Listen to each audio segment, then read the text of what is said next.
Hello everyone, welcome to BasketNews Talks. I'm the host Donatas Urbanas, and today we are visitors. We're visiting Aleksandar Nikolic Hall, and tonight it was the home of Crvena Zvezda team and Nikola Kalinic. It's a big pleasure to have you here on our show. Welcome. Thank you, Donatas. Welcome to Belgrade and to Aleksandar Nikolic Arena. Like you said, Pioneer, ex-Pioneer. I'm still calling it Pioneer, but that's the same stuff. Yeah, and actually I wanted to start with you with a different game you're passionate about. It's chess. How did you get into chess? Well, I started playing with my father, when I was a kid, and I liked it, but then I forgot about the game for decades. I didn't play at all. And then my teammate in Radnički or somewhere, when I played, he said, "Hey, let's play online." We didn't have what to do. He was playing, in Poland. I was playing I was in Istanbul on some trip or something. So let's play. And I started, and I remembered how much I like to play it. What kind of most exciting experiences you had? Did you try to play in park or, for example, in Kalemegdan? Yeah, in Kalemegdan, no. I played in Novi Sad, in my city during the summer, on a beach we have there on Strand. So I played a couple of times over there, and it's always fun. You start not fighting, trash talking with these old people, and they have the jokes, from 20, 30 years ago. It's always fun, We're talking 2 days after the Serbian Cup final, and I don't know when you said this. I just read in one of your interviews, but your dream was to wear Zvezda jersey and to beat Partizan. Can it get any better than that, to beat Partizan in the Serbian Cup final, and at the same time, when it seemed like there were so many expectations, the expectations around Partizan were so high. Zeljko which is coming back. Everybody starts talking about Partizan, but Zvezda, you were kind of, under the spotlight, but you beat them and quite solidly for the second time of the season. Does it add any, does it make the victory even sweeter? Yeah, you asked long questions. You say also the half of the answer. I'm kidding, but I don't know about that dream. Maybe I said one time that my dream was to play for Red Star, to play for the national team, and I succeeded in both of those dreams when I was 20-something, 24, 25. So after that, it was a little bit strange for me, and I was finding a motivation to keep playing and to keep improving, because I came from some smaller city in Serbia, not so long basketball tradition like Čačak or Belgrade or anything else. So it was strange, But to answer on your question, I think they also made a mistake with all the hype they made in the newspapers, in the media. Whoever came to their club, they made like he's, Michael Jordan, but that happens. Probably the people are tired of Red Star winning championships or Adriatic League, so they want something new. Also, Zeljko's coming. Wherever Zeljko comes, he's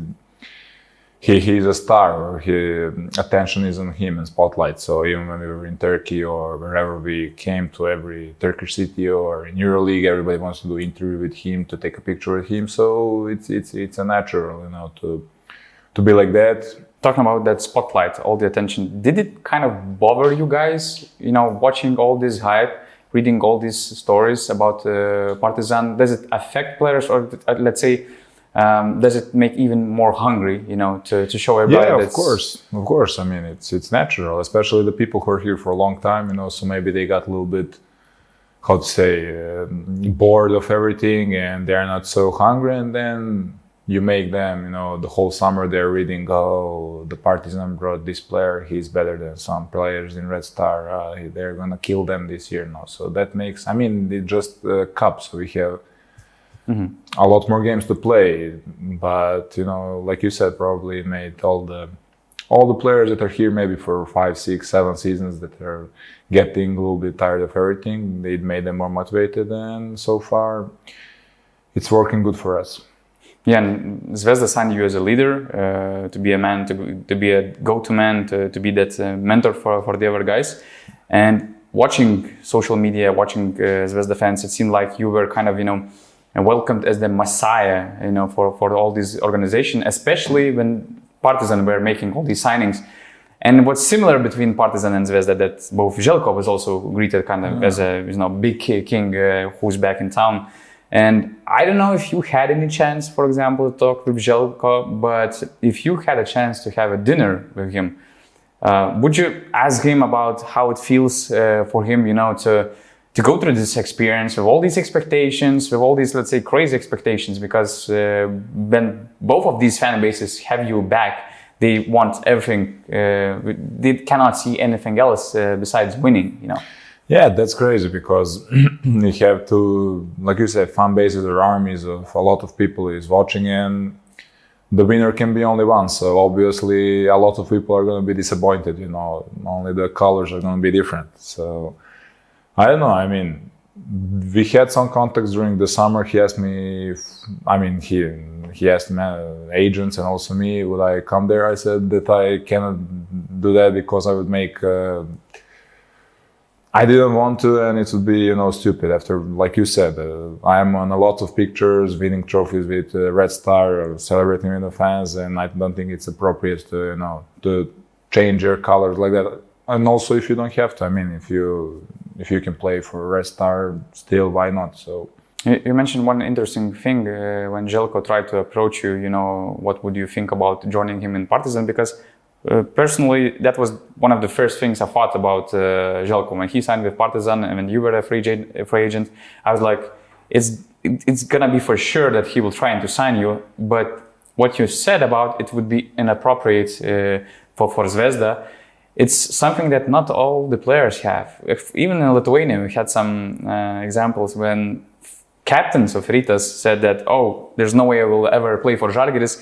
Like two years later, he's wearing Žalgiris jersey. The situations are different. I always say, if you are, for example, I don't know, you played in Rytas and they were maybe struggling in Eurocup, and you have an offer from Žalgiris and it's EuroLeague, So I can understand that you want to try to play on higher level, or you maybe get a good offer, money, I don't know, money-wise or what, then I totally understand. I mean, at the end of the day, we are just playing for, 10, 15 years, and financially what you take, you took, you cannot play with 40 years. So, but if you don't have to, I really don't understand some guys that are in their best years, they can play wherever they want, and I don't know. So you were surprised by Spanulis probably, switching from Panathinaikos to Olympiacos. He also had his reasons. He wanted to prove to everybody that he can be the main guy, that he can be the guy, and he couldn't do it in Panathinaikos with all the players that were there. At least it's how I see it, I don't know, was it like that? I never talked with him. So he thought that he didn't have enough space in Panathinaikos, so he decided, I want to go there and to prove to everybody that I'm the guy, and he did it. And it's an story, and he almost changed all the, how to say, the whole landscape of European basketball. Yeah, exactly, of basketball, Greek basketball. The Olympiacos started rising, and since then Panathinaikos started a little bit going down. So I mean, this is how it goes. But for some players, I understand. Some other players, I don't ask me for examples because I cannot think about it right now. But there is a lot, as you said. I mean, it happens in Lithuania. It happens everywhere. So it's part of the job. I don't know. What were people around you thinking about this? Maybe they tried to, let's say, convince you to think about it more, about Partizan. You mean like family, friends, or? Yeah. No, a long time ago, I cut all the influences from my family. Yeah, it's my decision, and I'm holding like that. I'm going to decide, and I mean, it's my career. It's my obviously. If you have wife, kids, okay, you're gonna ask them. But if you don't, I mean, I think I don't. I'm always joking with my father. He made the first contract for me when I went to Novi Sad. It was some crazy contract. It was like 4 years without any way of any outs, any way of racing. It was 300 euros per month, 300, 600, 900, 1,200 for 4 years without any exit, without anything. And he was like, okay, you're going to be there in that city, you're going to go to university, you're going to finish school, you're going to be, everything is going to be okay. And they asked, like, does he need the food? He said, no. He's going to live with his sister. She is going to cook. They're going to cook together. And I'm sitting with him and I'm watching. I mean, are you crazy? They also, do you need like an apartment or something? He said, no, I told you he's gonna sit with he's gonna live with his sister. So, and I'm like this, and I couldn't believe it, and I said, no, you should have said you, something. I said to him, now you made my contract, and never. I respect you. You're a great father, but you're not gonna do anything in my basketball career anymore. So since then, that was 10 years ago. I don't know. So, and after that, I managed to. They were late for some payments, and then after 2 years, I managed to get out of that contract. So, but it was interesting, You're a good host. You like hosting people. I don't know, either at your house or at restaurants, but you like to gather people together. Is that right? And what's the idea behind it? Well, I don't know. I'm trying to, to keep everybody together, because I think when you are, you're teammates, but if you're also friends, it's gonna work better, Or you don't have to be friends. I don't like that team buildings when everybody are now be in the same room, 15 people, and do something, And everybody are on their phones. They're waiting. 2 hours went, and I'm gonna go home, If you wanna come. I mean, if you don't wanna come. I'm always gonna invite you somewhere. I'm with my friends going to this place, so if you want to come and join us, come. We're gonna talk on English. We're gonna have fun. I don't know what we're gonna do, but let's hang out. Let's see. I'm gonna hear something from you. You're gonna hear something from me. I can help you if you need something in Belgrade, in Serbia, or maybe also when I went to Turkey and after that to Valencia. Sometimes you feel lonely, So and that's the thing. We are grown males, we are, especially Balkan, we are not showing emotions and everything, but sometimes, especially for example, the guys from States, they come here. I know last year, Derek Williams, he was in Valencia, whole season, nobody come from State, couldn't come because of coronavirus restrictions. So he was, some friends were coming from Germany, I don't know, but nobody from his people, nobody from the familiar faces came to visit him, to Valencia. And I mean, that must be hard. At the end of the day, you're a human being. You want to see somebody, you want to touch somebody, So that's why I'm trying to, especially the foreigners, to try to implement them, in the lifestyle, and to show them places if I can, and that stuff. Also, I mean, I knew that before, we were doing that before, but also Zeljko was doing that a lot in Fenerbahce, always organizing some dinners or something, trying to, to make people talk with each other, to basketball or non-basketball. It's, to be together and it's going to function better, I think. How many years it will take for Serbia to stop throwing things on the court at players? Because, for example, we were in Serbian Cup final. Yeah. There was no violence, which was very good. There was one flare which went over Zvezda fans. There were, again, things going on the court, but just can you imagine the situation where you eliminate all these flares thrown out at fans, all these coins and stuff on the court? It would be amazing experience. Exactly. And it's, not asking for a lot.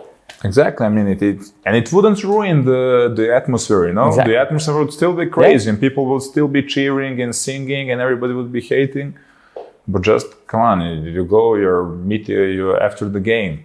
I was saying, we were high-fiving with Partizan players, and something hits you, and you're like, come on, man. I mean, if you want to hit me, but also your Partizan player is there, so you could hit your own player. Like it happened with Zeljko. He was complaining at referee, and somebody threw something, it hit the face of referee, so it was that close of Zeljko. Exactly. So those are the crazy things. I mean, for me, and like you said, it's nothing.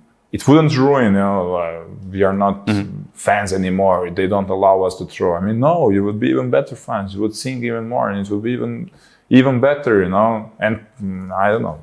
For me, that's the thing that I don't, and really, I cannot. I'm trying to understand, but that you come to the game and you throw something, and even if you hit that somebody that you wanted your target, I mean, I don't know. Really, I cannot understand. Yeah, Nikola Kalinic suggests a different type of targets and hitting shots instead of of course, instead of things on the court.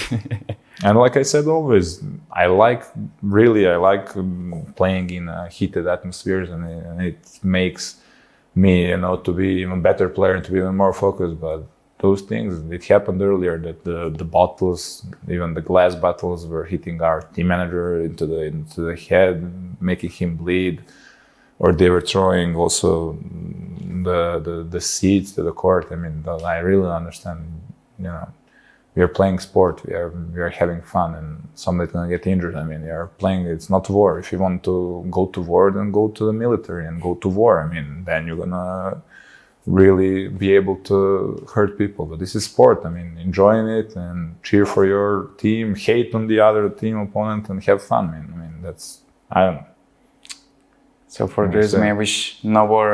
I wish. I wish no military at all, no war at all. But and if you have that, things not being thrown on the court at players. or go to the boxing arena or kickbox ultimate. I mean, there are so many ways to express yourself, to express your energy, and to channel that energy you have. I mean, it's really that simple. I mean, we'll see. Nikola Kalinic, thanks a lot for your time and for your thoughts, and probably wish you all peace. Follow BasketNews.com. Yeah. Thank you very much for having me, and have fun in Serbia.